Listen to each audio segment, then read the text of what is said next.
Hey everyone, welcome to Hidden Mumbai, a podcast where we take you beyond the touristy spots and into the real heart of the city. I'm Ishna, your resident history nerd, always looking for places with a story to tell. And I am Vimy. I'm all about the underrated, the aesthetic, and the places that deserve way more love than they get. And today, we are taking you through five of the Mumbai's best kept secrets. Yup, we're taking you to places that aren't just cool to visit, but actually show you a different side of Mumbai. And by the end of this episode, at least one of these spots is making it to your weekend plans, trust me. Alright, let's start with the place that feels like a time capsule in the middle of South Bombay, Kotachiwadi. I love Kotachiwadi. It's in Girgaon. But the second you step in, you feel like you have left Mumbai and entered a different era. It was founded in the 1800s by Francisco Cote, a local landowner. He sold plots to East Indian families, and that's why you see all those gorgeous Portuguese style houses with wooden balconies, colorful exteriors, and even tiled roofs. It's like Goa met Mumbai and decided to stay hidden. Plus, it's one of the last surviving heritage villages in the city. So if you haven't been, go before the skyscrapers take over.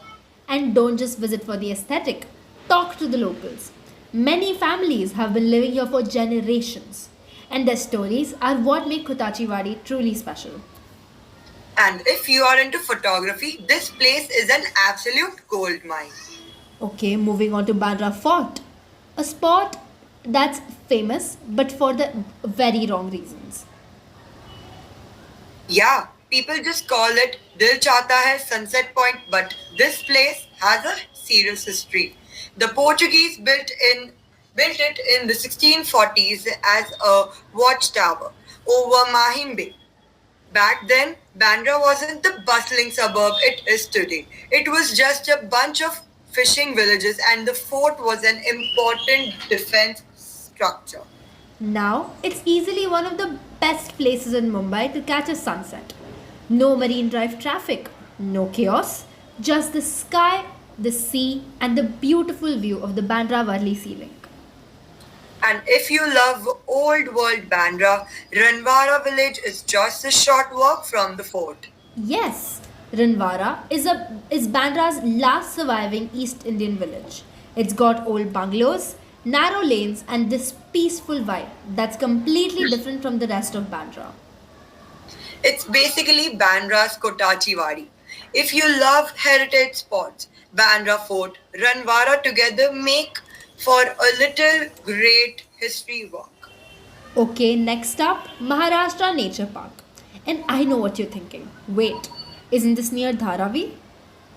Exactly. You wouldn't expect a lush green forest right next to India's biggest slum, but that's what makes this space so special.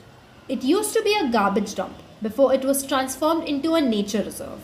Now it's got over 14,000 trees, 120 bird species, and even butterflies.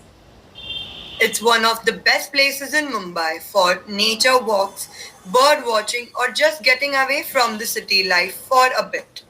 And honestly, more people need to know about it. If you're looking for a green escape without leaving the city, this is the place. Okay, time for food. Irani cafes. Yes, Mumbai's best kept breakfast secret. These places have been around for over a century and they still have that vintage charm. Think checkered tablecloths, old wooden furniture, and that warm nostalgic feel. And obviously, the food bun maska and chai, elite combo. But also try the keema pao, the berry pulao, and the mawa cake.